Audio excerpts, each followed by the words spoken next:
Good luck, have fun, don't die has been getting a lot of buzz lately. It comes in at 84% on the tomato meter, 84 by the audience, so it's pulling a lot of really good buzz. And honestly, I can sort of understand why. It's chaotic, it's funny. The movie opens up with Sam Rockwell saying that he's a time traveler coming back to save the human race. So it's got notes of 12 monkeys, and it's got a pretty good supporting cast. He collects these people to try to help him stop AI from ruling social media and ruining our brains. And it's kind of a trippy uh, adventure down what's real and what isn't. Is AI confusing us? And it's a good examination of what technology is doing to us as a society. Sam Rockwell is fantastic, and I think he's the one that's carrying this movie.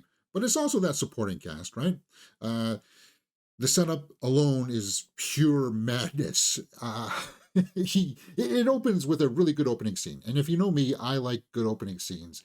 It's just basically Sam Rockwell unleashed in this diner scene. It's a very long monologue, and if you're not brought in by his performance and just about like the sheer kind of audacity of this situation. I mean, look at the costume. And you can see by the costume that it's going to be, oh, okay, that feels like 12 Monkeys.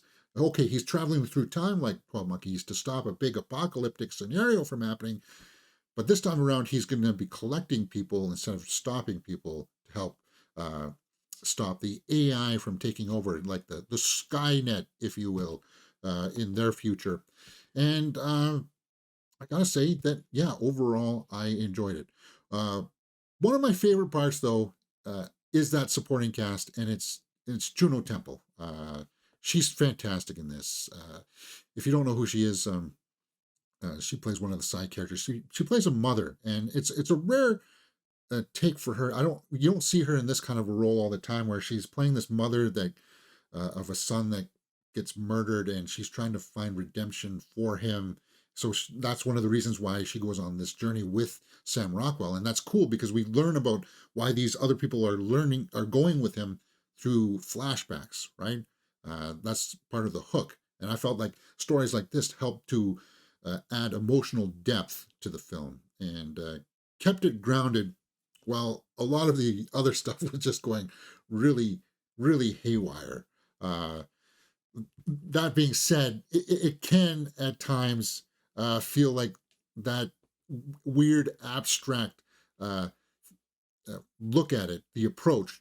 It didn't quite land for me all the time. The film leans so hard into that kind of quirkiness, like why are we wearing all these weird costumes? That hokey tone can undercut the seriousness of what's happening, because there's some serious stuff going on in here with the debate of what technology is doing to all of us, right? And that hokiness is going to work for some people. Will say, oh, that's just like Time Bandits and stuff like that, and you can see where all of those inspirations are coming from, but it's still entertaining at the end, right? There's still enough for you to go, okay, that's crazy. That's really weird that this happened. I can't believe that I'm seeing this on the screen, kind of thing, right? Uh, with that being said, then there's that dark overtone that we're all connected to our devices, we're all connected to the internet and stuff like that. But I just felt like at times it was a little bit much with the hokiness, and the runtime for this movie does feel a little bit long. It drags out here and there, but for the most part, you'll be engaged with it because of what's going on right now, how crazy it gets.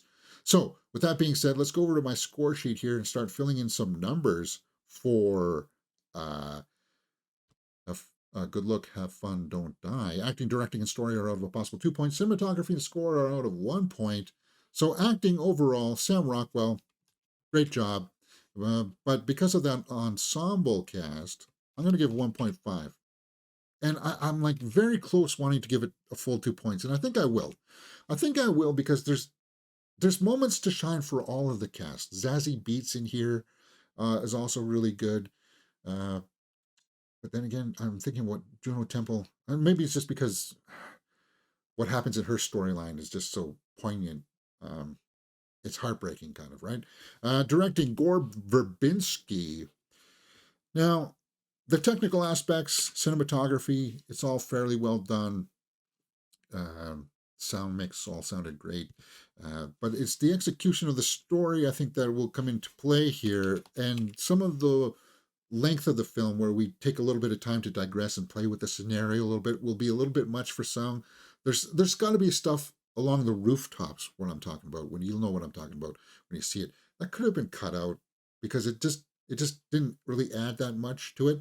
Like there could have been another edit where we took this from a 2 hour plus film to about an hour and 50, an hour and 45 minutes, and I think it would have been a lot tighter, right?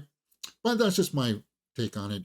The story is interesting, it's compelling, it's got a lot to say, and it's got some twists and turns in there that do hit home, especially in the end, where there's a reveal of some kind where it's like, is this really happening, or is this still all kind of like up here? And what are the ramifications of all that? So based on that, I like that. Cinematography, it's extremely well shot. It's visualized very well with all of the abstract stuff. And I'm just happy that we live in an age now where all the CG work that does go on with weird animals and stuff, that it just looks real. But contrasted with that, there's some CGI backgrounds in this that just don't quite work just yet. You can tell that they're just standing on a a green screen stage somewhere like that. That still shows through. Like you can tell that they're in a warehouse here, right? But in the beginning here, when he stands up, you see that. Oh no, I guess you can't. That there's not really a force back there. There's certain angles of it where it doesn't work. But those are just minor things, and it doesn't. It's not going to affect my score overall because we're sitting at 6.5 right now. Let's go back to the tomato meter and take a look at some of the critics and audience scores to see if it corroborates what I've been trying to convey here. Um, Daily Telegraph. It is grippingly unpredictable, a film with a glint in its eye and smoke curling from its nostrils and underpants, underpants, but you dismiss it or miss it at your peril. Yeah, there's a lot of exposition sometimes that flies right by you, but I think that's just there because that's trying to augment the sci-fi part of it. It's ideologically flawed, structurally jumbled, and a little too enamored by its dystopian predecessors, but it's also sort of wonderfully personal, cranky, and spiked, like an affronted hedgehog. What independent? What are you talking about? Did you understand what I just said? No. Angela, very interesting. I enjoyed it. A very fun yet true movie. Sam Rockwell was great, and yes, he was. A smart way to depict what social media is doing to this world. Yes. Now let's go to some film critics who didn't like it. It's like binge watching a whole season of Black Mirror in the middle of a movie. Okay, I will admit that there were parts of this uh, that felt like an Outer Limits episode. I never watched Black Mirror, but you know it's got that weird sci-fi abstract storytelling, Tales from the Crypt, that kind of thing. Uh, it felt like that at times, but I think it felt like that because of the scenario and a little bit of cloning. And yeah, I can see that, but I felt like that just added to the intrigue for me. Somebody else who didn't like it. The messy hodgepodge of it all feels random and randomness for randomness' sake. And the character behaves often too often match the ridiculousness rather than win you over. Yeah, well, as I said, you saw the costumes, right? You saw them in those weird costumes with the horns on, and why are they doing that? And that's the whimsy. And if you don't buy into that whimsy, as I said, it's going to work for a lot of people, and it does, and it has. It's shown here. But for some, the few minority, like Don here, it doesn't, because there is a serious tone here of this is what technology is doing to us. And you will be wanting to be like, yeah, yeah, okay, why am I seeing somebody uh, die in a weird abstract way to take me out of it? Uh, Why are we making light of a situation that very much happens in real life?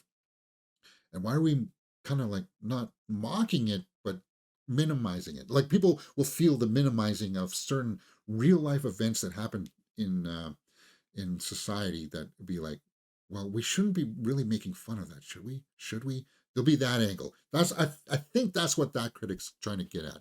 But guys, um, overall, good luck, have fun, don't die is a creative, unpredictable ride that stands out, and I think it's going to be one that it's a very niche. This is going to be a niche audience, so people who liked it will be looking for these types of reviews. Let's wrap up my score sheet and get us out of here for good luck, have fun, don't die by the watchability factor. That's out of a possible 2 points. If you like the trailers, it's worth seeing for sure. Is it something that I really want to revisit though? There's going to be a lot of people that will be like, yeah, there's just there's some really funny moments in here, and you guys should watch this because it's making a case against being locked into your phone. And I felt bad for some of the people in the theater that would be like, you can't stop staring at your phone. Like that, it preaches at you at times where it's like, then you look over at people on their phones in the theater and they're like, you can't stop looking at your phone. Well, I'm looking at you sitting in the audience right there. It's like calling people out at times, right? Uh, there's that angle to it too. So I think it's a very good examination of that kind of thing.